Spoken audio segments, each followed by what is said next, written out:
शाश्वत गिरिराज और शाश्वत ओली की भव्य आराधना, गिरिराज और गुरुराज की कल्पतरु तुल्य वरदायिनी छत्र छाया में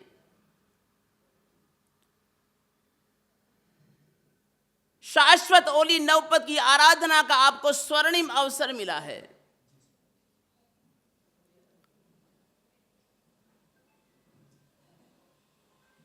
कुछ भी कहने से पहले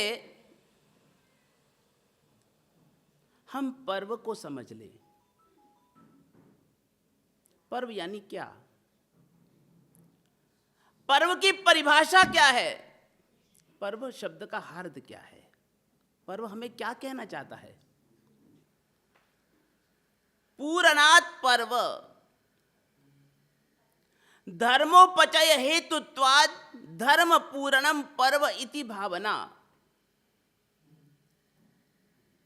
पर्व वह है जो हमारी आत्मा को धर्म भावनाओं से भर दे, हमारी मन की बगिया को तप जप साधना आराधना संयम सदाचार समता सहिष्णुता सरलता सहजता श्रद्धा समर्पण स्नेह और सद्भावना के सद्गुणों से महका दे।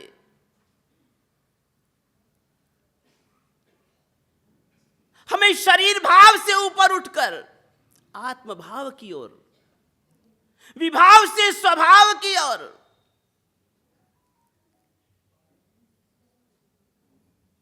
वासना से उपासना की ओर, राग से विराग की ओर, आसक्ति से विरक्ति की ओर आगे बढ़ा दे।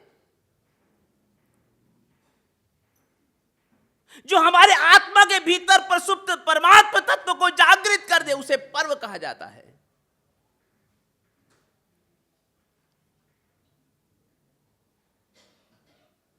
ऐसा शाश्वत ओली महापर्व हमारे जिन शासन में आपने पर्वाधिराज पर्युषण के पहले दिन 28 व्याख्यान में भी पर्वों के विषय में सुना होगा। हमारे दूज, पंचमी, अष्टमी, एकादशी, चतुर्दशी, पूनम, अमावस आदि पर्व तिथियां कही गई हैं। 6 अट्ठाइयों का वर्णन आता है। 3 चौमासी संबंधी 28, एक पर्युषण पर्व संबंधी 28 और चैत्र और आश्वज मास भी शाश्वती ओली की 28, 6 अट्ठाइयों का वर्णन आता है। तीर्थंकर भगवंतों की कल्याणक संबंधी 28 का भी वर्णन आता है। हमारे जिन शास्त्र में अनेक पर्व कहे हैं, लेकिन अगर कोई एकमात्र पर्व को शाश्वत कहा है, तो हमारे जिन शासन में एकमात्र इस नवपद आराधना के पर्व को शाश्वत कह करके नवाजा, शाश्वत ओली।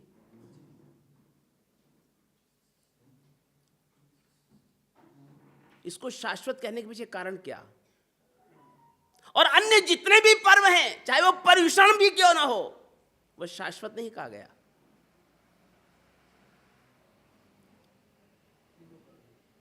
कारण कि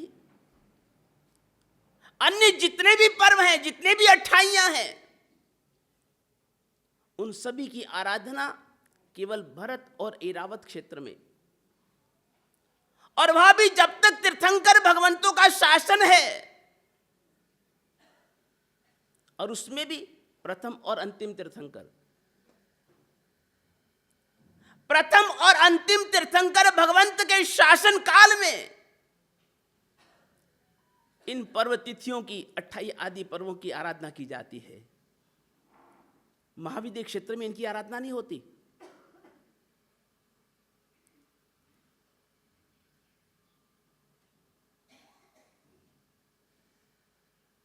जब तक तीर्थंकर भगवंतों का शासन चलता है भरत ऐरावत क्षेत्र में, तब तक इन 28 आदि पर्व तिथियों की आराधना की जाती है। जैसे तीर्थंकर भगवंतों के शासन का विच्छेद होता है, वैसे इन 28 आदि पर्वों की आराधना, पर्युषण आदि की आराधना समाप्त हो जाती है। लेकिन इस शाश्वत नवपद आराधना की ओली न केवल भरत ऐरावत क्षेत्र जब तक तीर्थंकर भगवंतों का शासन है तभी तक ही नहीं, अरे उससे बढ़कर के महाविद्य क्षेत्र में, जहां पर हमेशा चौथा आरा बरतता है, जहां पर हमेशा तीर्थंकर भगवंतों का विहरण रहता है, वहां पर सदा सर्वदा इस शाश्वत ओली की आराधना होती है। सदा सर्वदा काल एकमात्र इस ओली की आराधना होती है। इसी कारण से इस ओली के पर्व को शाश्वत कहा गया है।